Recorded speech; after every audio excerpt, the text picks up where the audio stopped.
Well, good morning here at the Proving Grounds 2. Looking at this cedar tree, thinking this is going to be a good little tree to put a stand in. And there is a bottleneck here, and we're going to make it even better. Limited resources too is the name of the game at this hunting location. So I want to just break it down for you a little bit. Right behind all these cedars and these elms, there's a small pond.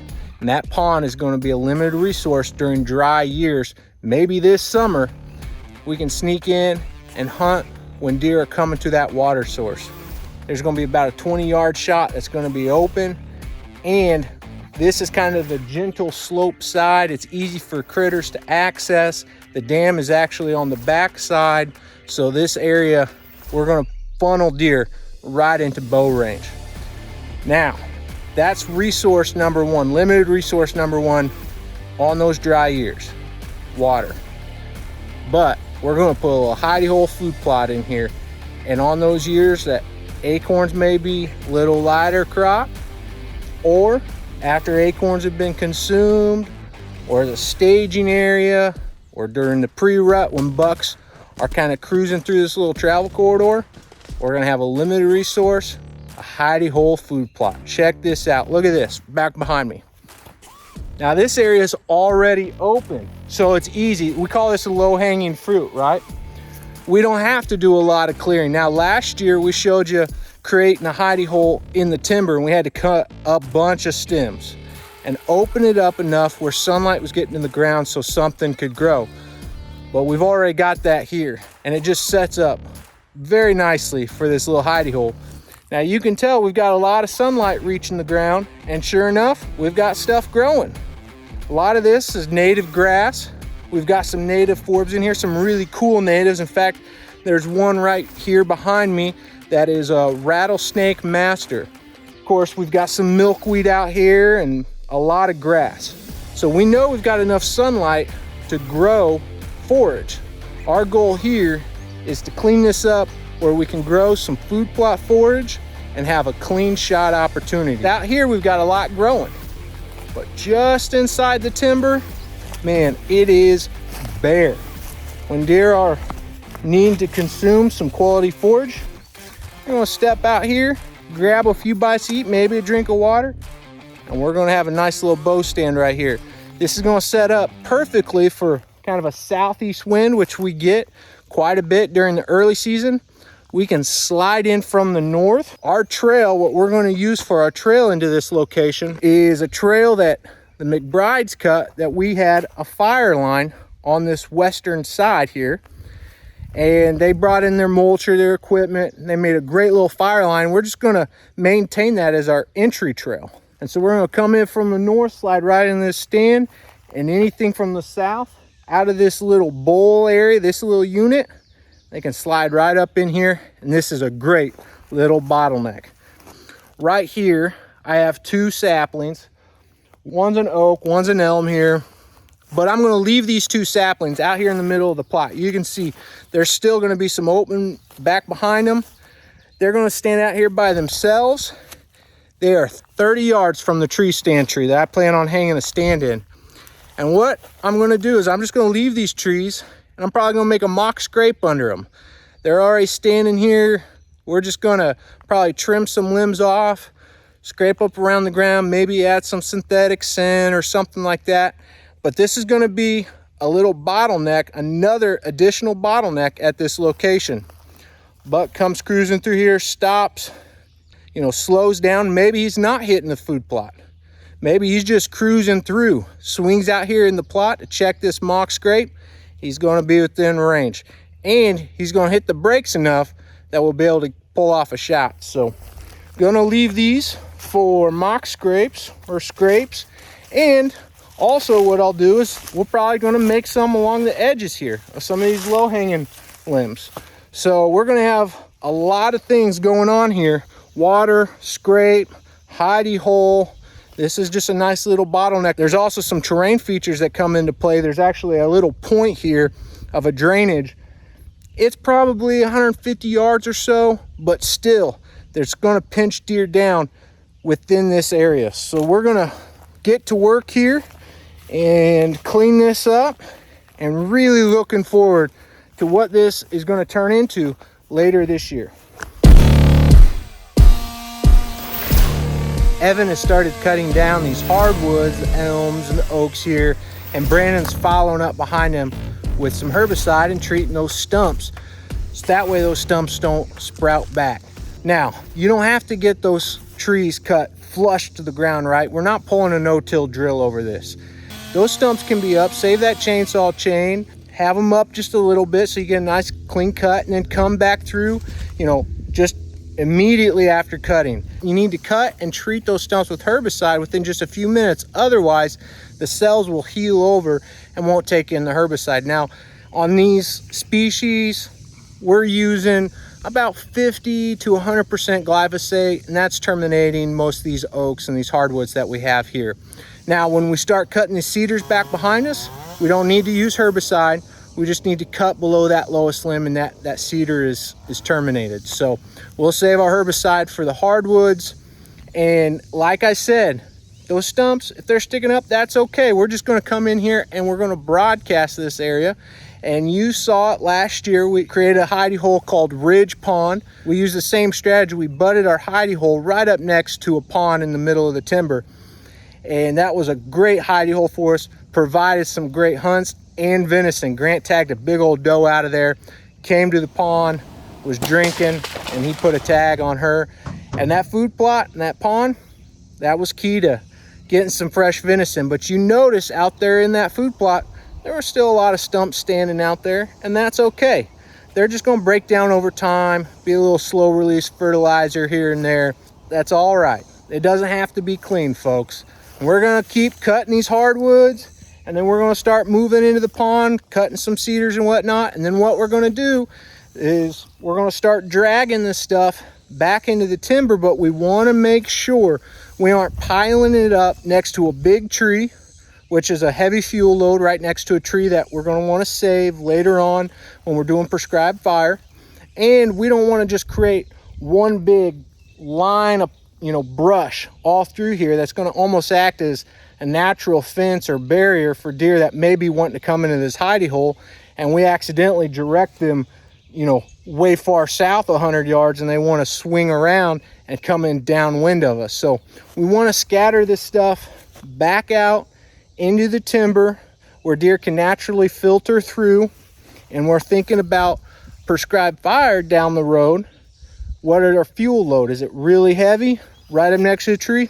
We don't want that. So we're going to scatter it out so that fire, when we use it later down the road, that fire just consumes those branches nice and easily, and we get rid of that fuel load. Evan's starting to clean up around the pond now, cutting some cedars and whatnot. Brandon's starting to drag.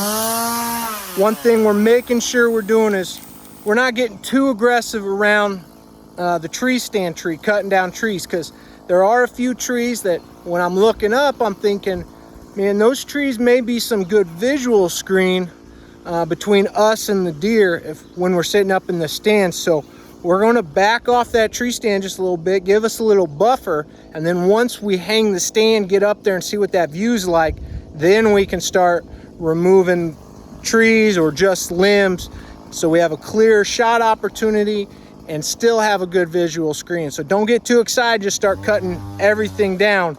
Really consider how every cut is going to affect your hunt. Growing Deer is brought to you by Bass Pro Shops and Cabela's. Also by Green Cover Food Plots, Winchester, Moultrie Mobile, Fleet Outdoor Apparel, Morel Targets, RTP Outdoors, Fourth Arrow, Scorpion Venom Archery, Case IH Tractors, Ward Laboratories, Burris Optics, National Land Realty, G5 Broadheads, Prime Bows, and Redneck Hunting Blinds. We recently cleared out this little hidey hole. We're getting ready to hang a stand right here in the cedar. The pond's here, and there is where our hidey hole is gonna go. Everything inside this little food plot is gonna be within range of the cedar. We're gonna get to work. Once I get up there, we'll see if we need to trim some of these trees out front, but we left those standing just to make sure we have some cover up there once the stand's in the tree. So once we get up there, we may take off the tops. I didn't want to cut them until we got up in the tree to see what the view was like. We're gonna come to the back side of this tree, and we're gonna probably put the sticks right up the back side. We'll be very selective on which limbs we take out because we don't want to remove cover that's between us and the food plot. So I'm gonna go right up the back side, hit a couple limbs here and there, climb up. This stand is probably gonna sit pretty low. A lot of questions on Instagram, Facebook, how high do you like your stands? And our answer is always, it depends on the tree, because it's all about cover. In this tree, we've got some pretty good cover down low, so we're probably gonna be able to get away with being a little lower in the tree. 100, maybe 10 feet off the ground on this stand, but we're gonna have a lot of cover. If we get too high, you can see it starts getting pretty small in diameter, and you know, wind and hunter movement, cameraman up there, it's gonna be a little wobbly. So this is almost like what we think of maybe hunting out in Kansas or something, just crawling up a tree, getting off the ground enough to be able to see. But we've got great cover up in this cedar tree. Just gonna go right up there, cut a little hole out for our stands. It should look pretty good. I'm pretty excited, but we'll see what happens once we get up there.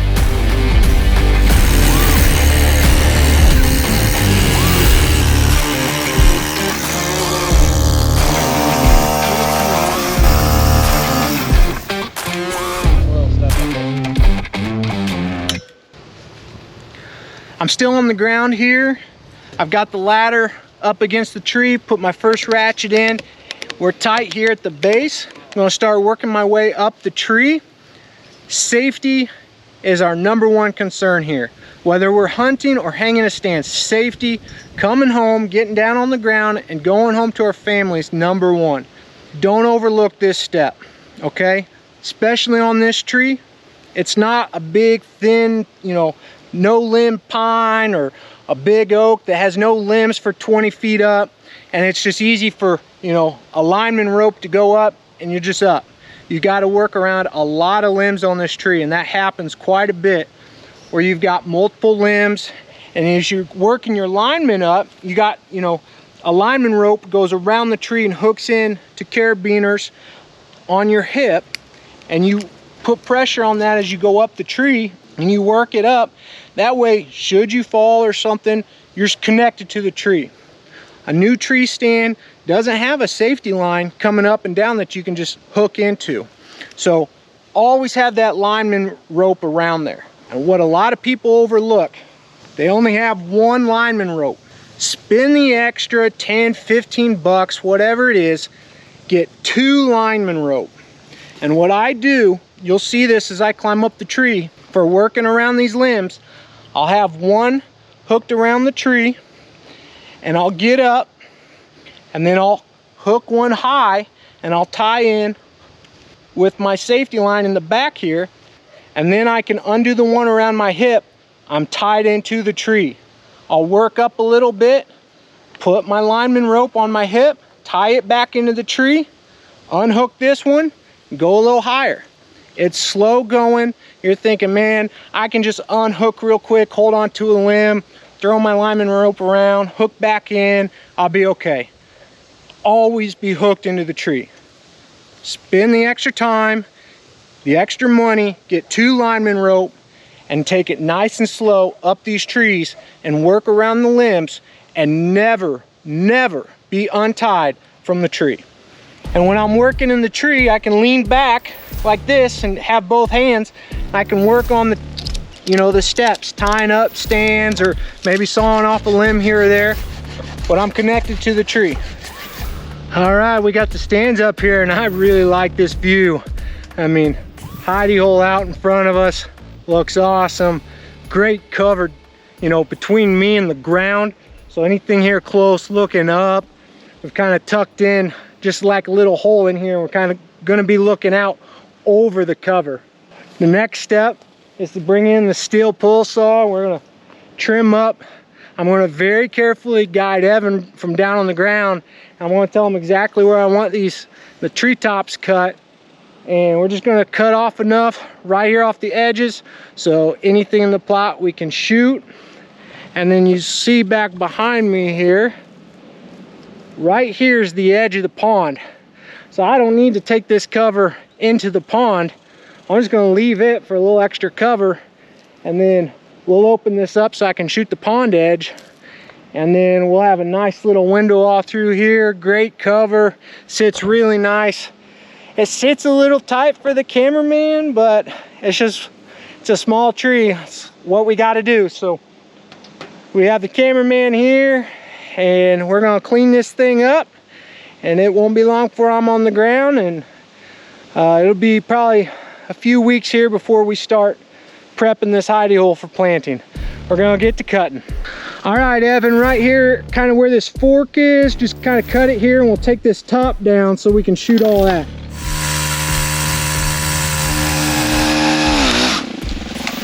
Just like that. Look at all that open up right there. Just one little cut. We'll take off the tops here, and we'll open this up. We'll hit this tree here, open this up just a little bit like that, and then we'll have this big view with cover right here.